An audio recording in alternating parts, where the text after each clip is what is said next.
igreja. A paz, amém? Todo mundo achou? Mateus 22, a partir do verso 34. É um texto bem conhecido. Eu confesso para vocês, eu tinha um monte de texto que estava na minha cabeça para começar, então tirei para o ímpar, saiu esse daqui. Brincadeira. Sabendo os fariseus que Jesus tinha calado os saduceus com essa resposta, reuniram-se novamente para interrogá-lo. Um deles, especialista na lei, tentou apanhá-lo numa armadilha com a seguinte pergunta: Mestre, qual é o mandamento mais importante da lei de Moisés? Jesus respondeu: Ame ao Senhor, seu Deus, de todo o seu coração, de toda a sua alma e de toda a sua mente. Este é o primeiro e maior mandamento. O segundo é igualmente importante. Ame o seu próximo como a si mesmo. Toda a lei e todas as exigências dos profetas se baseiam nesses dois mandamentos. Somente aí, até aí que o Senhor nos abençoe. Amém? Confesso, a tradução da minha Bíblia ela é bem diferentinha, ela é nova. Nem parece que você está lendo a Bíblia, né? Tipo, o texto fica tão diferente, você fala, meu, será que é essa passagem mesmo? Mas desses dois mandamentos dependem toda a lei e os profetas. Vamos por partes. Amém, queridos? Tem 18 anos que Jesus me alcançou. Desde o princípio, eu comecei a ministrar, primeiramente dando testemunho. E até hoje eu estou dando testemunho. Isso daqui é um testemunho que eu estou dando. Se você permanece, teu testemunho continua vivo. No começo eu ministrava basicamente para jovens, porque eu tinha acabado de sair de uma banda de rock, então naturalmente eu era um jovem ministrando para jovens. Só que o tempo vai passando e conforme o tempo passa você vai deixando de ser jovem. Deixa eu consertar, você só vai ficando um jovem mais experiente do que os outros. Tem gente que é muito experiente nesse negócio de ser jovem, amém? Tem muita experiência na juventude. Décadas e décadas sendo jovem. E, naturalmente, você sente um peso de responsabilidade diferente conforme o tempo vai passando. Porque Deus me deu uma graça de continuar ministrando para jovens, ainda que eu tenha tido mais experiência nesse negócio de juventude. Enfim, uma coisa eu tenho aprendido, que se a minha geração, um sinal de que a minha geração deu certo, é a geração que vem depois de mim dar certo. Consegue entender mais ou menos isso? Tipo, eu não quero simplesmente me preocupar em chegar até o fim aprovado, mas eu quero chegar até o fim com outra geração na minha frente, que chegou aprovada também. Não se trata de eu simplesmente dar uma boa resposta àquilo que eu recebi, mas eu poder dar um bom fruto daquilo que eu recebi, uma boa semente daquilo que eu recebi, para que outros deem frutos. Sabe, a Bíblia diz que há tempo para todas as coisas debaixo do céu. E nesse texto diz há tempo de plantar e há tempo de colher. Então você entende que são dois tempos diferentes, amém? Que naturalmente você não vai colher no tempo de plantar, nem vai plantar no tempo de colher. Você precisa... coube, ficou fantástica. Aí. Se eu entendo que existe um tempo para plantar e outro tempo para colher, então eu já deixo de agonia. E você pergunta, que agonia é essa? É a agonia de ver o resultado imediato daquilo que eu acabei de plantar. Porque talvez eu esteja plantando hoje, e o que eu plantei hoje vai nascer numa geração que talvez eu não esteja aqui para ver. Por exemplo, Davi teve o sonho de construir uma casa para Deus. Ele vira para o profeta Natã, e ele diz, eu habito em casa de cedros, e a arca de Deus está numa tenda, eu quero construir uma casa para Deus. E o profeta Natã, de bate-pronto, falou, faz tudo que está no teu coração, Deus é contigo. Só que naquela noite veio a palavra de Deus ao profeta Natã. Então ele chega para Davi no outro dia e diz, assim diz o Senhor, eu sempre habitei em tendas, em tabernáculo, e você quer edificar uma casa para mim? Eu edifico casa para você. Então ele diz para Davi, o sonho é teu, mas quem vai construir uma casa para mim vai ser o seu filho, a sua descendência, aquele que vem depois de você. E Davi depois ele conclui dizendo que Deus falou para ele que porque ele era um homem de guerra, ele tinha muito sangue nas mãos, ele tinha derramado muito sangue, não cabia a ele construir uma casa para Deus, mas o seu filho, que teria um reino de paz, que Deus daria descanso de todos os seus inimigos. Enfim, Salomão construiu o templo do Senhor. Ou seja, o sonho era de um, a realização foi em outro. Amém? Davi sonhou, preparou o material, preparou a planta e preparou seu filho. Ensinou ele a andar no temor do Senhor, ensinou ele a buscar a face de Deus, andar nos caminhos do Senhor. Davi nunca viu nem essa obra começar, mas ele descansou no fato de que ele semeou numa geração que veio depois dele. E, cara, o templo foi a coisa mais linda do mundo. Quando Salomão começa a reinar, ele pede para Deus sabedoria, e Deus dá sabedoria para ele. E no dia da dedicação do templo, a glória do Senhor encheu aquele lugar de tal forma que os ministros, os sacerdotes não conseguiam nem ficar de pé. Ou seja, o mesmo Deus que falou com Davi continua respondendo na próxima geração, num nível ainda mais hard. Amém? Então você entende que uma geração deu certo ao ponto de a outra poder desfrutar daquilo que foi liberado. Essa conferência se chama Connect, glória a Deus por isso.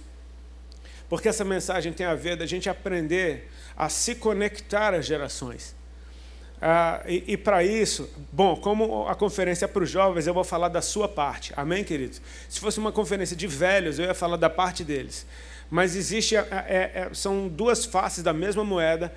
E o princípio que conecta ambas é o mesmo. Então, assim, não é que eu estou puxando a sardinha para uns, é porque eu estou falando para vocês hoje.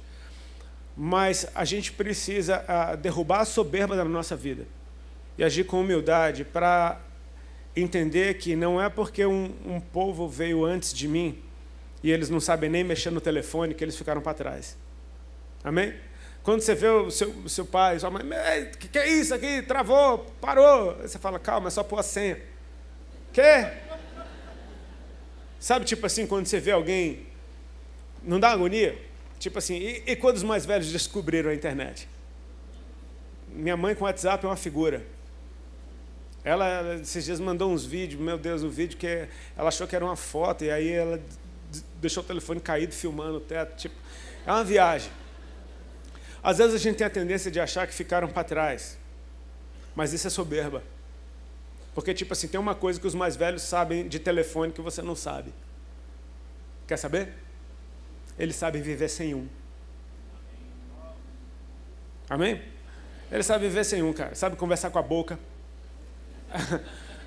Enfim, tem um monte de coisa que você não sabe a respeito do telefone que os mais velhos sabem. Amém? Eles podem não saber muita coisa a respeito, enfim. A gente precisa ter humildade e vencer a soberba para aprender a receber da geração que veio antes da gente. A gente está vivendo no Brasil um tempo de de sinais, de um grande mover da parte de Deus. Eu tenho temor de chamar de avivamento, porque quando avivamento vem, não se tratam de igrejas, de eventos lotados, se trata de outros ambientes completamente vazios. Amém? Porque as pessoas realmente mudaram. São frutos de arrependimento. Tipo assim, mas eu percebo e concordo, é um grande mover de Deus e é o sinal de algo maravilhoso que Deus está fazendo na face da terra. Ou seja, a impressão que dá é que essa geração de jovens descobriu algo que a geração passada não sabia. Ou seja, aprendeu a fazer, ou descobriu chaves do coração de Deus, ou enfim, a gente pode achar um monte de razões para dizer que essa geração é a bola da vez. Mas eu tenho a tendência de te dizer que eu acho que essa geração só está colhendo o que outra geração plantou. E que ainda que essa geração fosse toda maluca, ela ia colher do mesmo jeito. Eu me lembro que quando eu comecei a ministrar, eu ia em igrejas bem tradicionais, eu aceitei Jesus com irmãs da Assembleia de Deus, então muitas vezes eu ia nas Assembleias de Deus. E há 18 anos atrás, a maioria das Assembleias de Deus ainda eram muito rígidas com usos e costumes. Então chegava eu todo tatuado para dar meu testemunho, todo mundo me olhava torto. Aí eu falava, está olhando torto o quê? Vocês oraram. Foram vocês que oraram. Eu não pedi nada disso. Vocês oraram demais, o que aconteceu? Jesus me pegou. Você percebe que uma geração, o que está sendo liberado hoje, o que está sendo ativado hoje, o que está sendo proclamado hoje, talvez não seja a gente que vá ver, mas seja aqueles que vêm depois da gente. Eu tenho grandes expectativas de que seja isso que esteja acontecendo. Amém?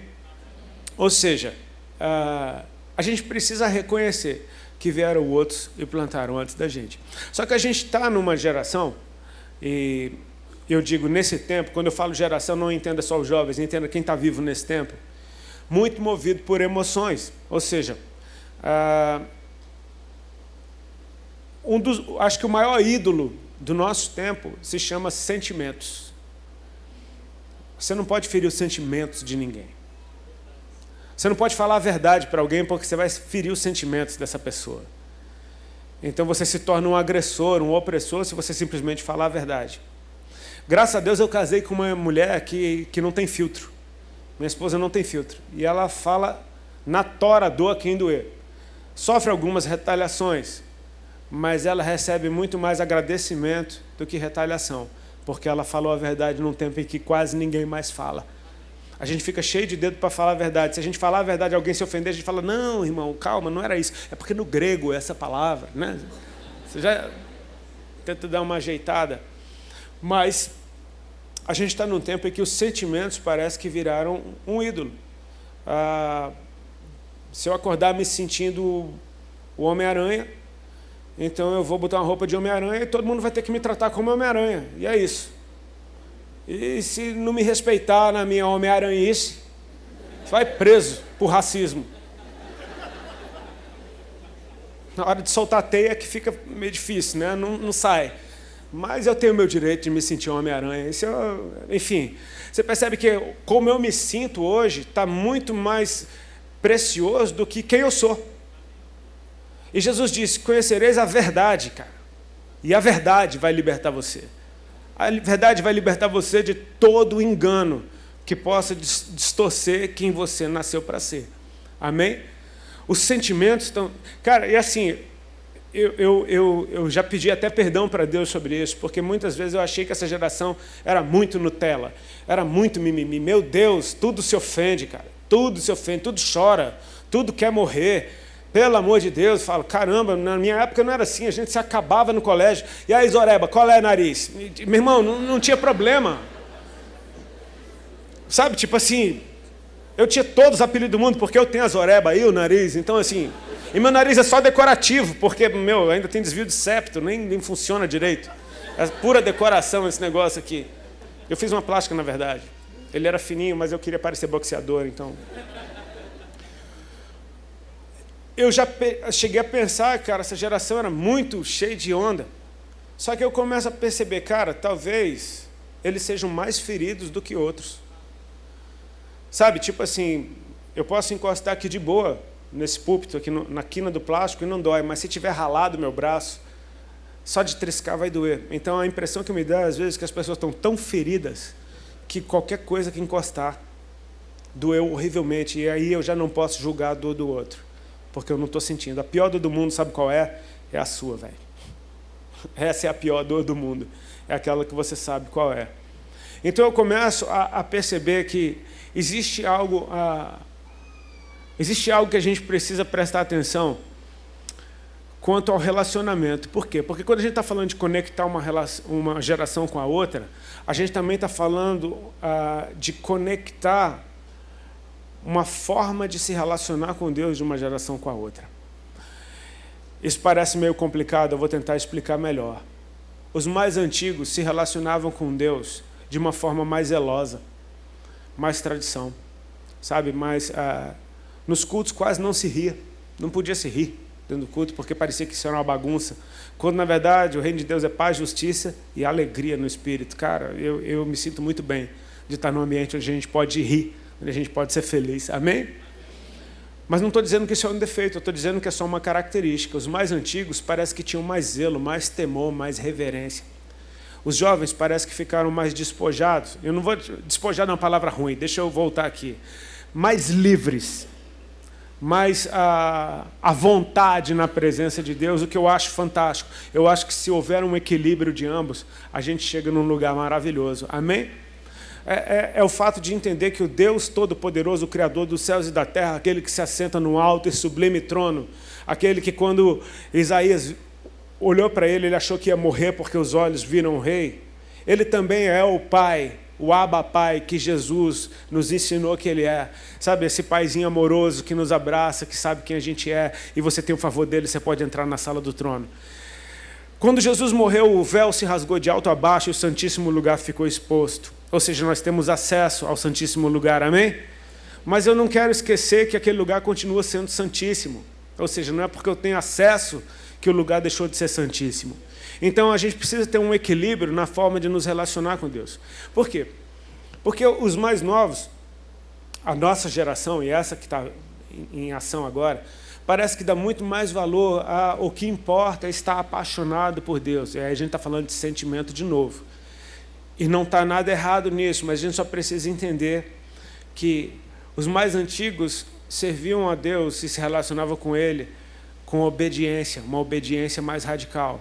Os mais novos parece que são mais apaixonados. E o que eu quero trazer aqui nessa noite é a conexão dessas duas coisas e te dizer que não existe separação de uma ou de outra. Amém? São simplesmente expressões diferentes. Esse texto que a gente leu, perguntaram para Jesus, um mestre da lei, um fariseu, vendo que Jesus fez os saduceus se calarem, ele tenta pegar Jesus numa armadilha. Isso é o que diz o texto. E ele diz, qual é o maior mandamento da lei de Moisés? Qual é o maior mandamento da lei? E Jesus começa a falar de amor, cara. Amém? Isso não é lindo? Jesus começa a falar de amor. Aí os mais novos falam, esse é o meu Deus, é isso mesmo, olha lá. Amarás o Senhor teu Deus de toda a tua alma, de todo o teu coração, de todo o teu entendimento. Isso é fantástico, amém? Mas você percebe tanto que isso é estreito, porque é amar com tudo. Amém? Com tudo que você tem. A pergunta foi respondida, mas ele complementa e diz, esse é o primeiro e grande mandamento. O segundo é semelhante a esse.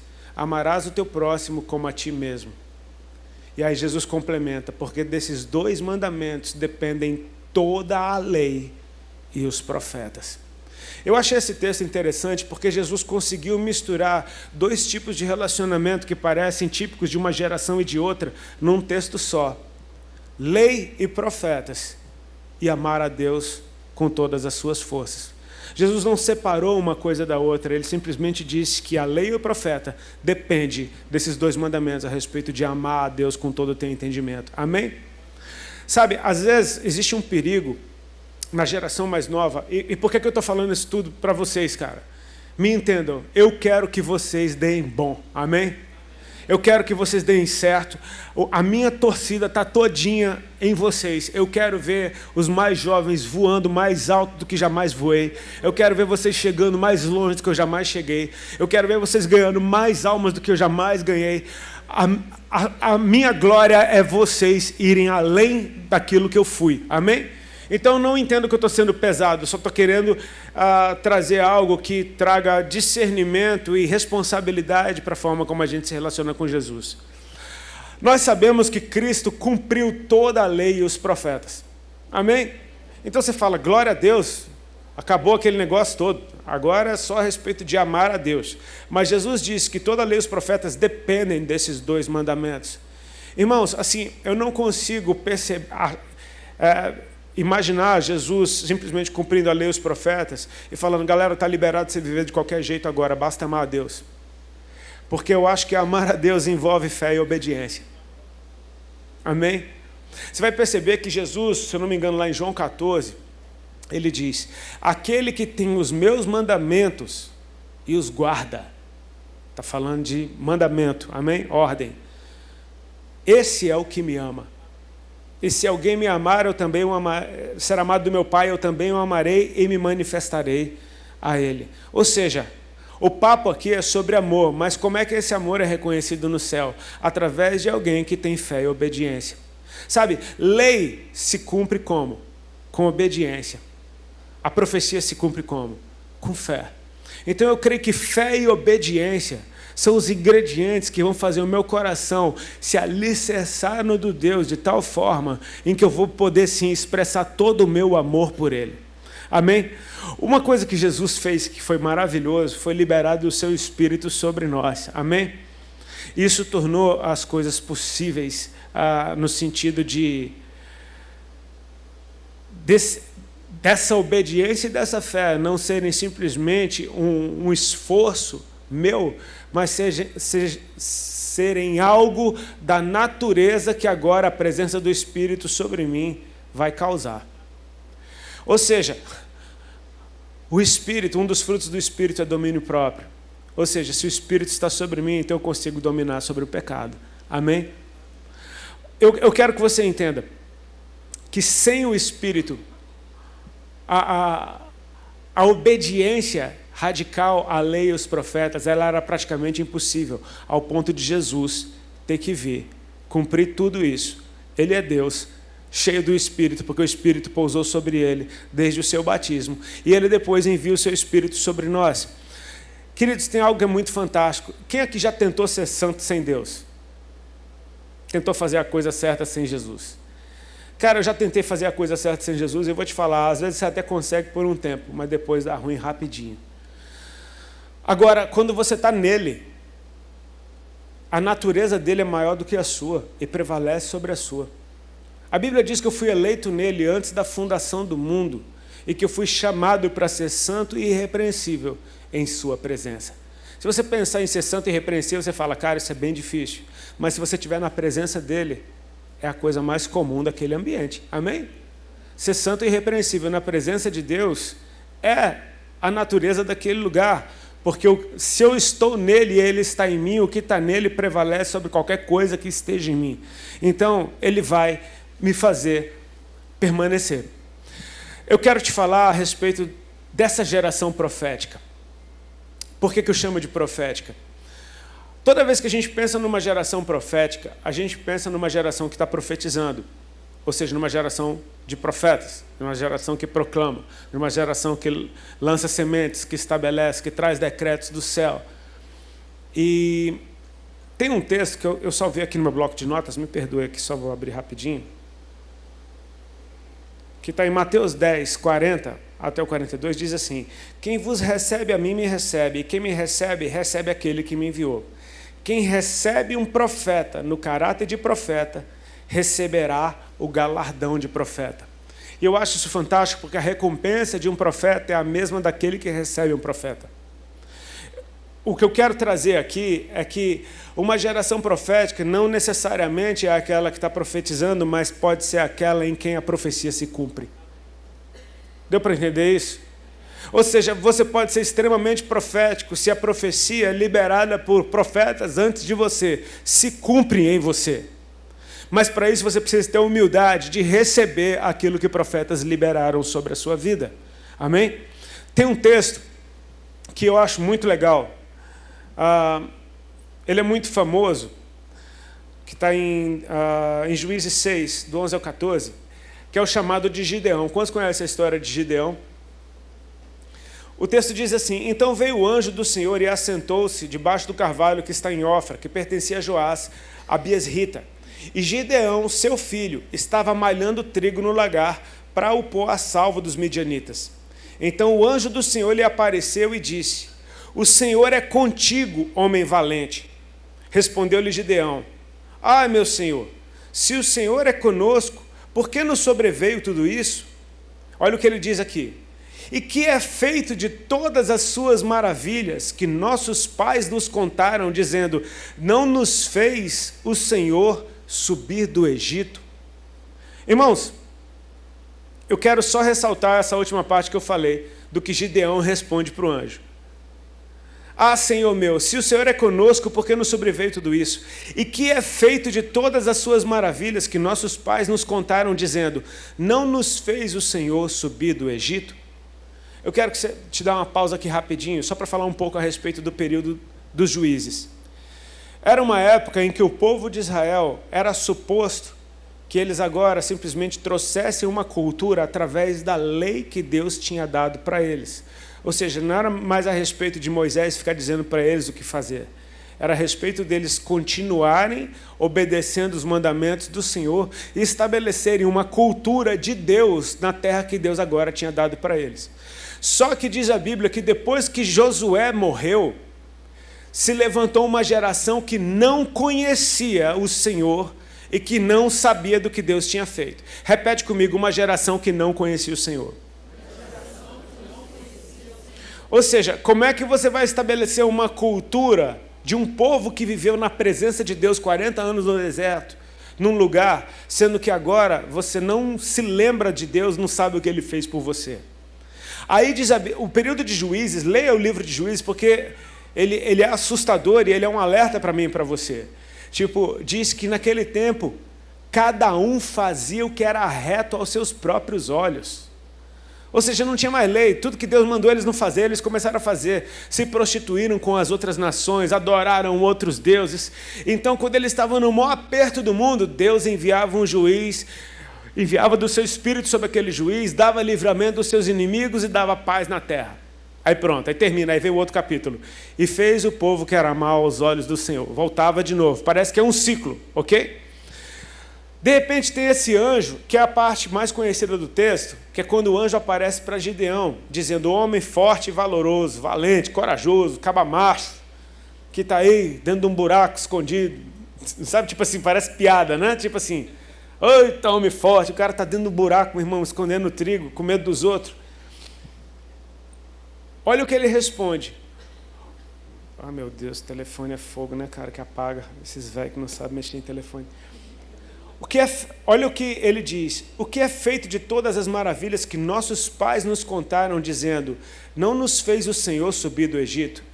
Para começo de conversa, você percebe que Gideão está contando alguma coisa que Deus fez, amém? No passado. Você não se pergunta de onde é que veio isso? Amém? Faz de conta que você está muito interessado no que eu estou falando e diz: o que, de onde veio isso? Cara, o texto anterior, esse daqui é o Juízes 6, de 11 a 14. De 7 a 10, olha o que diz. O que veio antes desse evento, amém? Tendo os filhos de Israel clamado ao Senhor por causa dos midianitas, o Senhor lhes enviou um profeta. Lhe enviou o quê? Um profeta, que lhes disse: assim diz o Senhor, Deus de Israel: eu é que vos fiz subir do Egito, e vos tirei da casa da servidão, e vos livrei das mãos dos egípcios e das mãos de todos quantos vos oprimiam, e os expulsei de diante de vós, e vos dei a sua terra. Eu quero que você perceba isso. Antes desse evento, do anjo aparecer para Gideão, houve um profeta na terra anunciando que Deus é aquele que tinha feito esse povo sair do Egito. Ou seja, uma palavra profética foi lançada. Amém? Pelo jeito, Gideão pegou essa palavra, cara. Pelo jeito, ele ouviu. Pelo jeito, ele guardou no seu coração. Porque quando o anjo aparece para ele, dizendo: homem forte, vai nessa força, ele diz: o que é feito daquilo que nos contaram nossos pais? Que Deus nos fez subir do Egito. Queridos, se você abre os seus ouvidos para receber da geração que veio antes de você, você se torna um sério candidato a ser a geração na qual tudo aquilo se cumpre. Amém? Irmãos, isso, você vai ver isso se estendendo por toda a Bíblia. Josué, o moço de Moisés, aquele quem eu falei aqui durante esse momento, quando Moisés está para morrer, Deus manda Moisés pegar Josué e mostrar para ele, para todo o povo. E Moisés começa a dizer coisas para Josué do tipo: Deus é contigo. Não te desanimes. Ser forte. Deus é contigo. Ele vai te dar a terra por onde pisar o teu pé. Isso é Moisés falando para Josué. Pelo jeito, Josué deu ouvidos ao que Moisés falava para ele. Quando o livro de Josué começa, já começa com Deus falando com ele. Ou seja, aquele Deus que só falava com Moisés, e ele ouvia Moisés falar, agora Deus está falando diretamente com ele. Amém? E sabe o que Deus está falando com ele? Não te desanimes, ser forte, eu sou contigo, eu vou te dar todo lugar que a planta do teu pé pisar, papapá. Sabe o que Deus está falando? A mesma coisa que falava através de Moisés. Isso não é encantador? Você reconhecer que a geração que veio antes de você ouvia Deus claramente, ao ponto de Deus agora falar com você as mesmas palavras que eles estavam falando com você. Irmãos, assim, existe tempo em que Deus vai falar diretamente com você, mas honre quem está sendo usado por Deus para falar com você. É muito maravilhoso ouvir a voz do Senhor. Eu vou te falar, todas as vezes que Deus falou comigo e pelo cumprimento daquelas coisas era Deus mesmo, isso me encantou os olhos. Mas sabe, nem sempre foi assim. Porque os meus primeiros dias eu dependia daqueles que vieram antes de mim, daqueles que me evangelizaram, para me dizer o assim diz o Senhor, para me ensinar a palavra dele. E sabe, eram pessoas que não eram da mesma cultura que eu, eram pessoas que eu até desprezava pela aparência, mas quando Jesus começou a operar na minha vida, parece que Deus abriu o meu coração para aquelas pessoas. Então eu recebia assustadoramente tudo que me falavam. Eu me lembro, hoje em dia é triste porque as pessoas até fazem piada com o mover profético dos mais antigos. O mover profético que os gringos ensinam, maneiro, porque gringo é educado, é bonito, pai, e parece até mais de Deus. Mas, cara, você sabe que na nossa nação tem um mover profético violento de gente que não fez, cara, que não foi a conferências, enfim, de gente que, meu irmão, aprendeu a ouvir Deus no monte. Joelho no chão mesmo, entendeu? Jejum e oração, subir no monte, crente doido, já foi no monte. Quem é que já foi no monte, meu irmão? Vocês moram no monte. Mas tá bom, mas subir, não sei se tem como subir além disso daqui. Tem? Tem. Irmão, o monte é uma maluquice. Eu me lembro do monte que eu fui em São Paulo, as irmãs que me evangelizaram, nós vamos no monte. Eu, meu Deus, o monte que as irmãs tanto falam.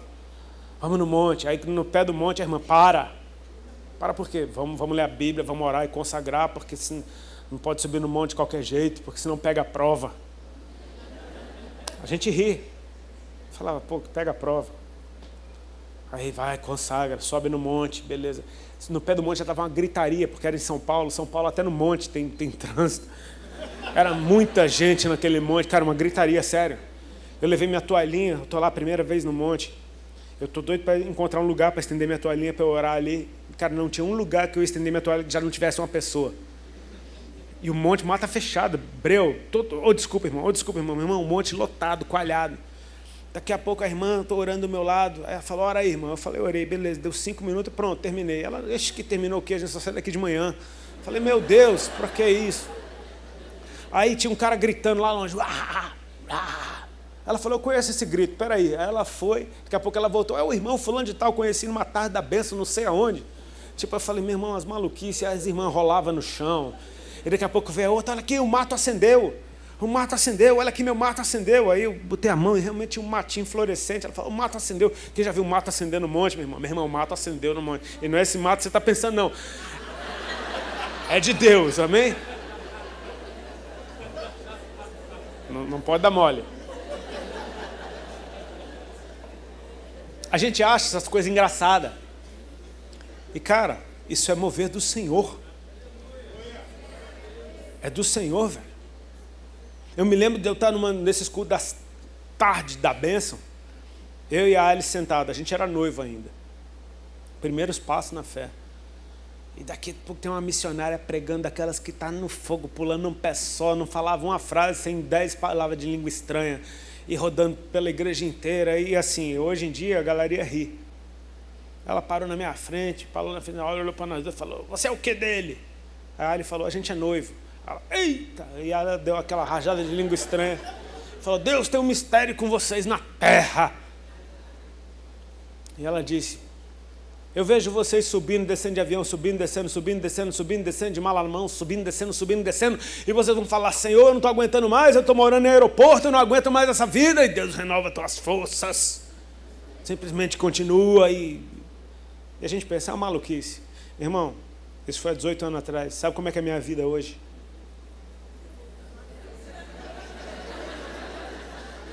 Deus, eu não estou aguentando mais, parece que eu moro dentro de aeroporto. O povo da tapioca lá do aeroporto de Congonhas sabe a minha tapioca, eu inventei ela. E toda vez que eu chego lá, a menina já sabe. É aquela, pasta de amendoim, 2 porções de coco e queijo Minas. É essa. Parece que eu moro no aeroporto, cara. É engraçado? É, mas é de Deus. E se eu não tivesse recebido daquela geração, será que eu estava hoje onde eu estou? Você só vai ter autoridade para falar se você tiver humildade para sentar e ouvir, cara. Tem uma geração proclamando na tua orelha. Para que você seja uma geração que possa proclamar também. Amém? Quando eu penso nesse tipo de geração profética, cara, primeiro cara que vem muito forte na minha mente é João Batista. Um silêncio profético, cara, um silêncio profético vai de 400 anos. De repente, um anjo visita o seu pai, quando ele é um sacerdote, está servindo no templo, e ele diz, você vai ter um filho, e ele vai ser cheio do Espírito Santo desde o ventre da sua mãe. Cara, esse cara é o único na história. Cheio do Espírito Santo desde o ventre da sua mãe. João Batista nasce e ele não vai simplesmente servir no templo como seu pai. Era o que ele deveria fazer. Mas ele cresce nos desertos, vestindo roupa de camelo, pelo de camelo, cinto de couro, comendo mel e gafanhoto. Ele é diferente, amém? Ele é diferente, parece que deu ruim. Imagina os amigos de Zacarias, do pai dele, o sacerdote, tudo bonito no templo, falando, teu filho é meio esquisito, né? Mas os pais dele sabiam que era de Deus, amém? João Batista vem, e ele vem pregando numa autoridade absurda, porque ele chama os caras de raça de víbora, e os caras continuam ouvindo. Ele está dizendo, arrependei-vos, porque é chegado o reino dos céus. Cara, e arrependei-vos, é chegado o reino dos céus, essa é a mensagem da nossa vida, amém? Tem um reino vindo aí, amém? E você precisa se preparar para ele. Você precisa estar alinhado com ele quando ele vier, amém? Isso para mim é fantástico, porque um profeta parece estranho. Não é um pré-requisito para ser profeta ser estranho. Mas muitas vezes os profetas ficam estranhos. Eu vou te dizer por quê. Porque eles viram coisas que você não viu. E quando Deus fala uma palavra profética para um profeta, Ele está mostrando o futuro. Ele está falando algo que vai acontecer logo ali na frente. De certa forma, esse cara não sabe mais viver nesse tempo se ele está consciente do tempo que está vindo. É como se um cara no meio do verão começasse a sair de casa com um casaco de neve. E você fala, maluco, é verão. Aí o cara fala, Deus me falou que está vindo o inverno logo ali na frente. Então o cara está vivendo de um modo profético, anunciando um tempo que há de vir. Consegue entender isso? João Batista é esquisito para o seu tempo, mas a mensagem que está sobre ele, o Espírito sobre ele, são poderosíssimos. Até que vem o povo lá do templo perguntar para ele, quem é você? E ele já chega dizendo, eu não sou o Cristo. Você é Elias? Não sou. Você é o profeta? Não sou. Você percebe que, ok, o Cristo ele não era mesmo, mas ele poderia muito bem dizer que era o profeta, porque Jesus mesmo disse que dos profetas nascidos de mulher não tinha nenhum maior do que João Batista. Amém? Ele poderia dizer. Ele poderia até dizer que ele era Elias, porque Jesus falou. Os discípulos perguntam certa vez para Jesus, mestre, não está escrito que o espírito de Elias tinha que vir antes? Aí Jesus fala, na verdade ele já veio e vocês não reconheceram, falava Jesus de João Batista. Ou seja, ele poderia dizer sim para as duas, amém? Mas ele disse, não sou. Aí os caras perguntam, quem você é então? O que é que você diz de si mesmo para que a gente possa levar o recado para quem nos enviou aqui? Olha o que João Batista responde. Eu sou a voz do que clama no deserto. Preparai o caminho do Senhor, endireitar as suas veredas. Sabe o que é que João Batista está dizendo? Sabe o que é que o profeta João Batista está dizendo? Ele está dizendo, eu sou o cumprimento de uma profecia. Você consegue perceber que esse cara, ele está dizendo que não é o profeta, porque na verdade, antes disso, ele é o cumprimento de uma palavra profética que foi liberada lá atrás. E ele é o cumprimento dessa palavra. E ele agora está anunciando o que está vindo ali na frente. Tem um que vem depois de mim, e ele vai batizar vocês com o Espírito Santo e com fogo. Ele diz, eu batizo com água, mas vem um depois de mim que vai batizar com o Espírito Santo e com fogo. E eu não sou digno de desatar as correias das suas sandálias. Ele já está no meio de vocês e vocês não conhecem. Ou seja, se prepara, porque ele está vindo logo ali. Amém? Eu quero que você preste atenção. Ainda tenho 5 minutos aqui. Eu quero que você preste atenção que João Batista fala, eu batizo com água. Repete comigo, eu batizo com água. Aí ele diz, mas vem um depois de mim que vai batizar com o Espírito Santo e com fogo. Repete comigo, batismo com o Espírito Santo e com fogo. Então ele está falando de 2 batismos, o dele e o de Jesus. Amém? O dele é com água, o de Jesus é com o Espírito Santo e com fogo. Quando Nicodemos, um dos fariseus lá na frente, João 3, vem ter com Jesus de madrugada, de cantinho, ele chega dizendo, Rabi, nós sabemos que tu és mestre da parte de Deus, porque ninguém pode fazer os sinais que tu fazes, se Deus não for com ele. Olha a resposta de Jesus.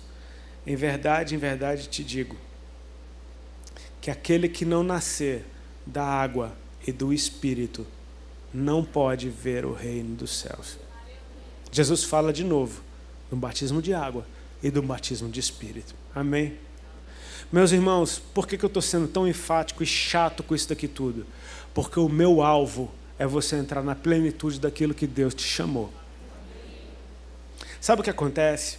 A maioria de nós se contenta só com a primeira fase.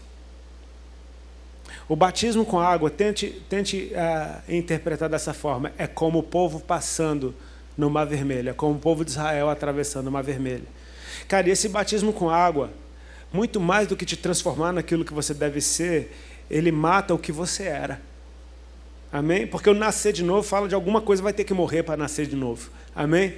Então assim, quando você é batizado, é como se de certa forma você já não fosse mais aquele escravo. Você já não é mais o escravo do pecado. Amém? O batismo para arrependimento dos pecados. Teus pecados ficaram para trás. Quando o povo de Israel atravessou o mar, aquele passado de escravidão morreu no Egito. E, cara, é lindo. Um dia desse eu estava vendo uma matéria no National Geographic e os caras, assim, contestando a Bíblia, eles falando, não há indício nenhum de que o povo de Israel um dia esteve no Egito.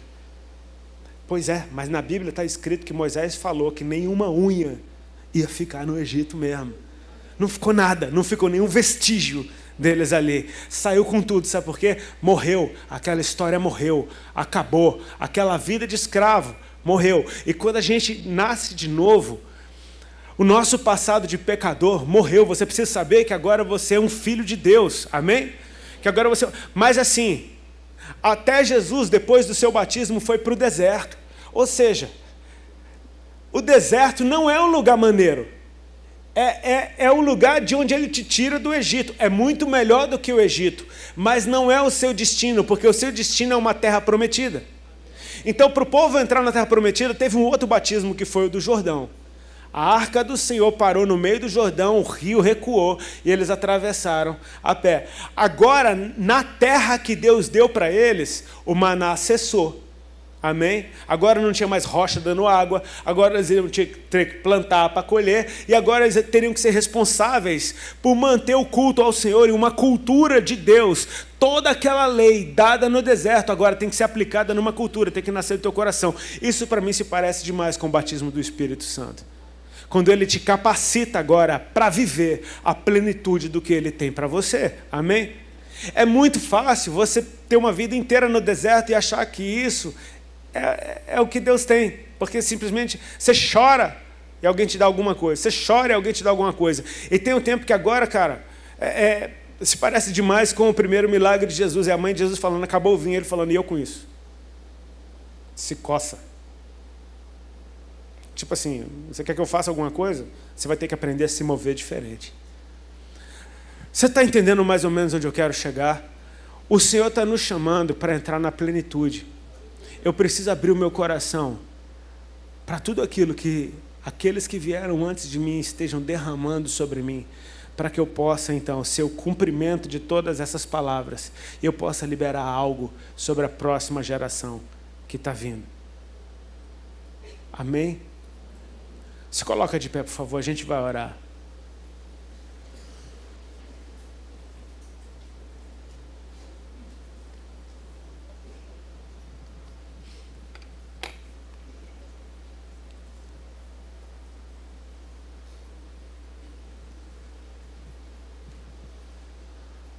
Curva a tua cabeça e fecha os teus olhos, por favor.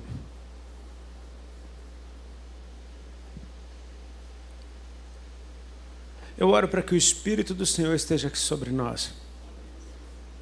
Ele está. Mas que o teu coração dê esse lugar para Ele. Deus não veio aqui para te entreter. Ele tem planos mais altos para você.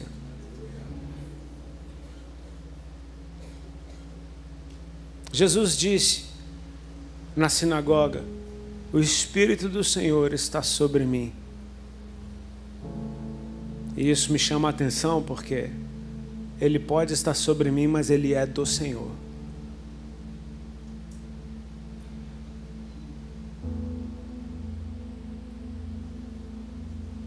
O Espírito procura um ambiente no qual ele possa pousar.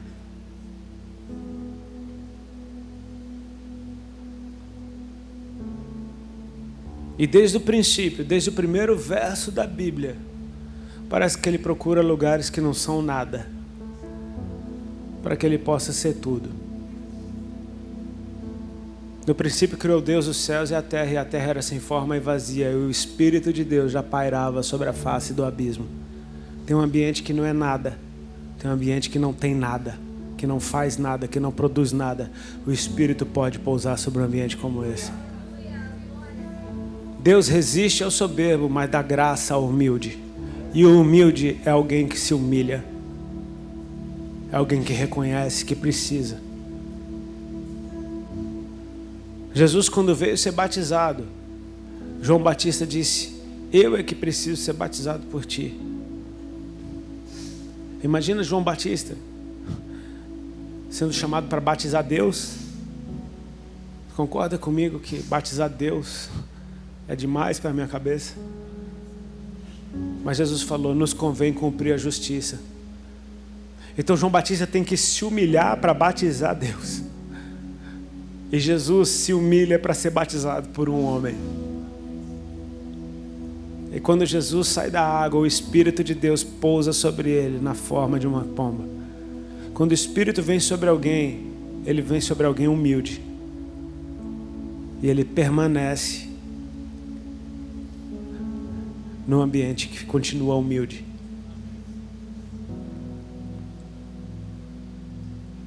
O Senhor está nos chamando para viver um tempo em que Ele vai sim te empoderar para servir a todos. O nosso Senhor veio como servo de todos.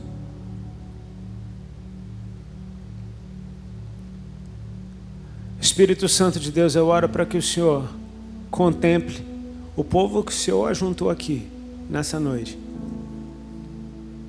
E procure esse lugar onde o Senhor possa pousar.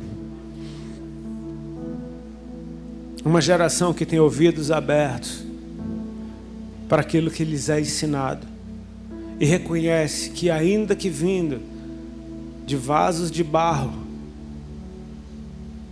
é de Deus. Porque a tua palavra não interessa por qual boca ela é proclamada, ela é a tua palavra.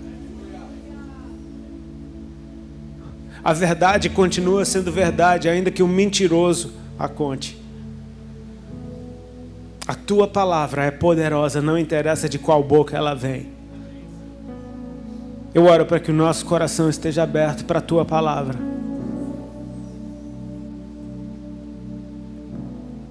Com meus irmãos aqui de cabeça curvada, eu quero fazer uma oração por todos nós.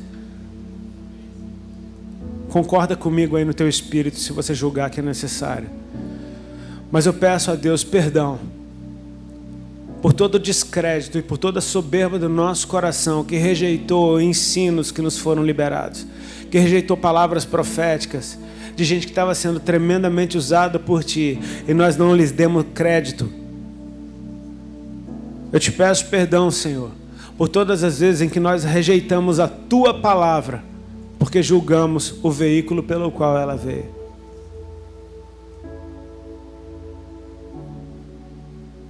Quem ensinou Samuel a ouvir a Deus foi Eli, o símbolo da corrupção sacerdotal.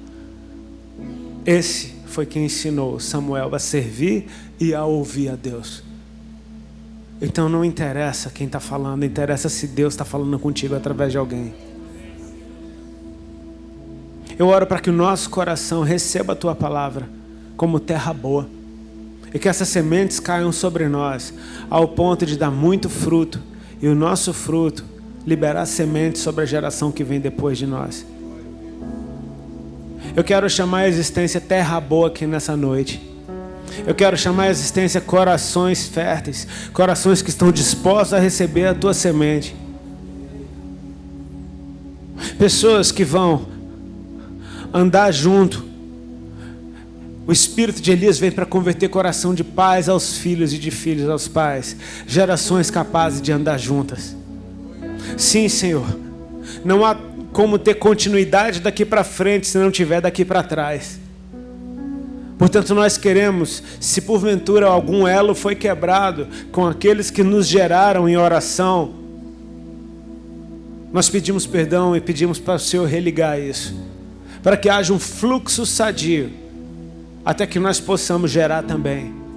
Eu oro para que o Senhor toque no ventre dessa geração agora.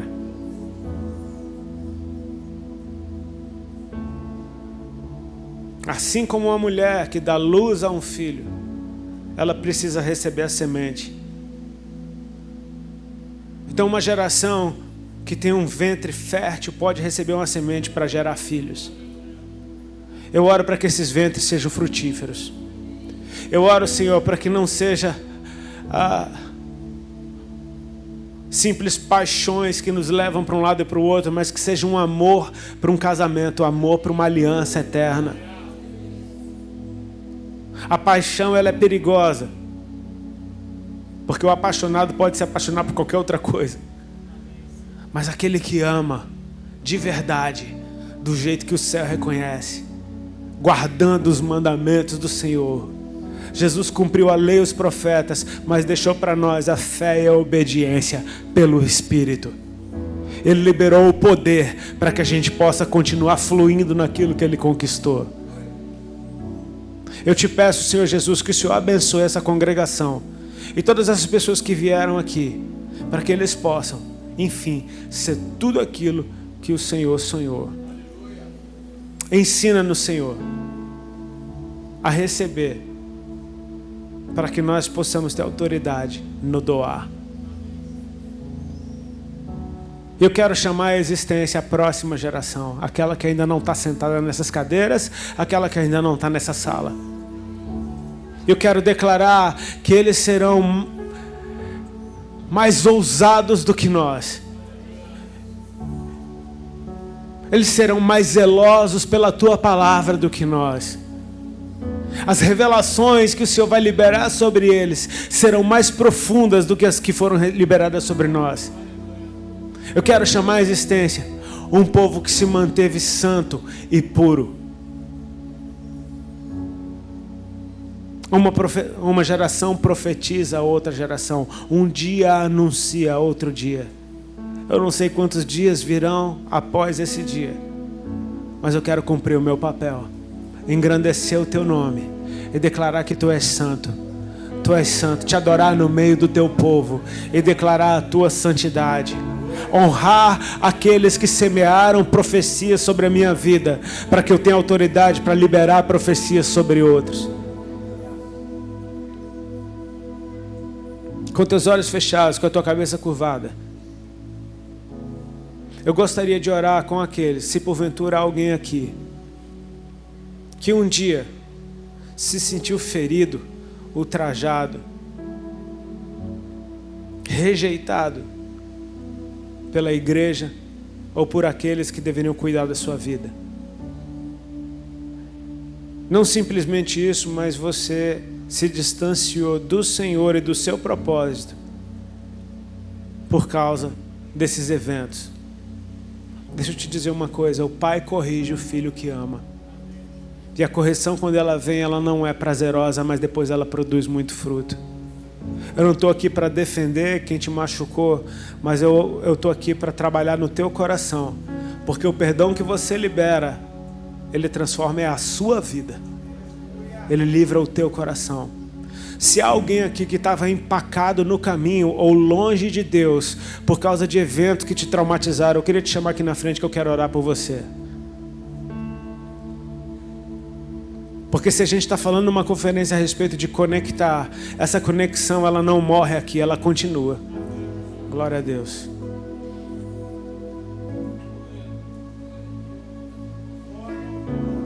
Tem mais alguém?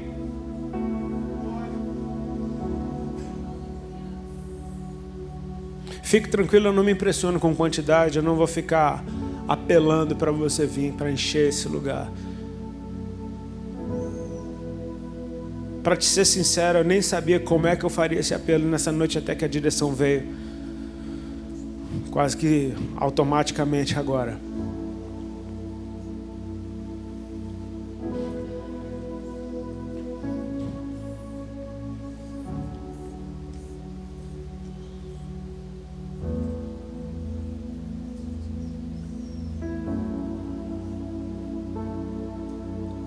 É como se o rio de Deus tivesse sido represado por causa de entulho. Deus quer tirar esse entulho hoje para que esse rio continue correndo. Foi essa cena que eu vi. Deus retirando entulhos para que o rio continuasse correndo. Sim, você entrou nessa casa, você veio até aqui, você se esforçou para estar aqui. Mas isso daqui não é a obra de Deus na tua vida. Isso aqui é uma noite. Quanto sabe que amanhã é vida normal? É vida real. É lá que esse rio tem que correr.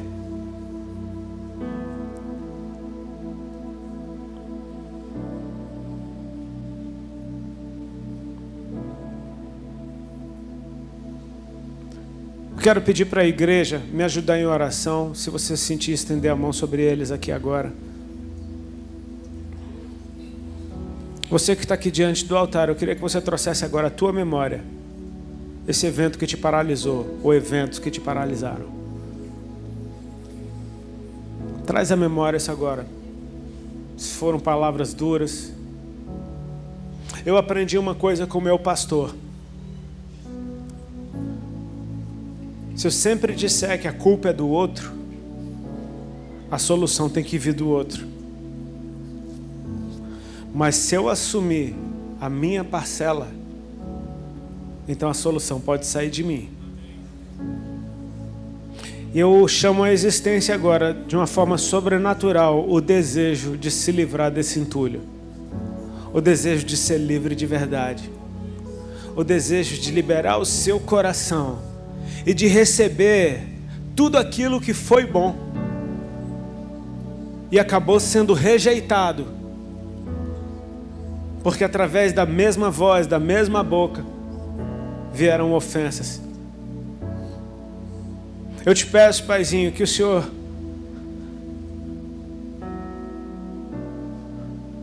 traga à memória todas as vezes que foi o Senhor falando.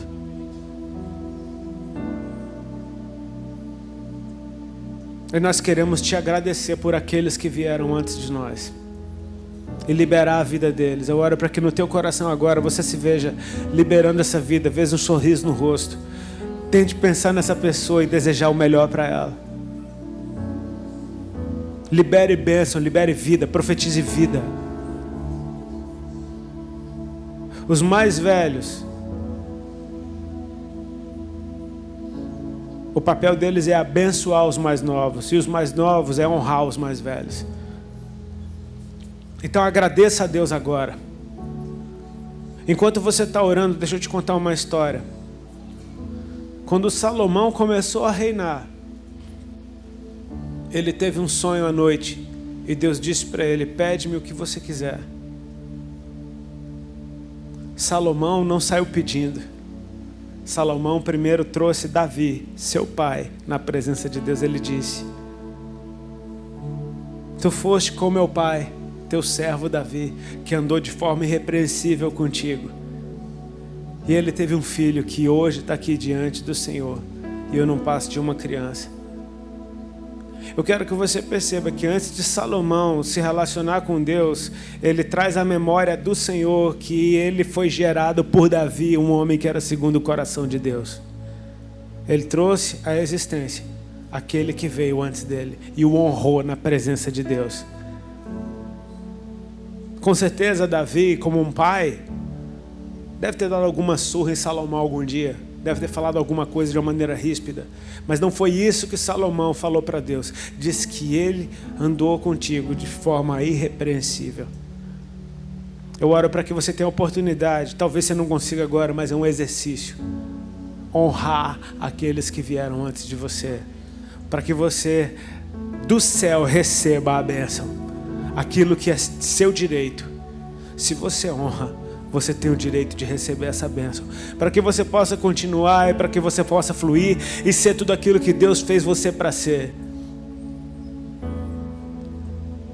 Um amigo meu, eu vi ele pregando esses dias, ele disse: na sua história com Deus, você é o protagonista. Você não é o coadjuvante, não vai ter como dizer: ah, porque fulano fez isso comigo, fez... Não. Na sua história com Deus, você é o protagonista. Você vai ter que dar conta da sua vida com Deus. Paizinho, eu quero agora te pedir que o Senhor lave eles completamente com o teu sangue. Eu quero declarar que esse rio está correndo, que você pode ouvir o som das águas, que há abundância de peixes e por onde esse rio passa tem vida. As árvores nascem nas suas margens, os frutos vêm na estação própria. Eu oro para que eles sejam, Senhor, esse fluxo contínuo de revelação da tua parte, e que eles possam abençoar aqueles por onde eles vão passar ainda. Eu quero chamar a existência, Senhor, a alegria do céu sobre a vida deles. Eu quero chamar a existência a satisfação de estar na tua presença, de estar na tua casa, a satisfação de viver em comunhão. Eu oro, Pai, para que em nome de Jesus Cristo, a próxima geração receba da maneira mais pura e sadia possível, porque os teus filhos deram certo. E que assim seja, em nome de Jesus. Amém?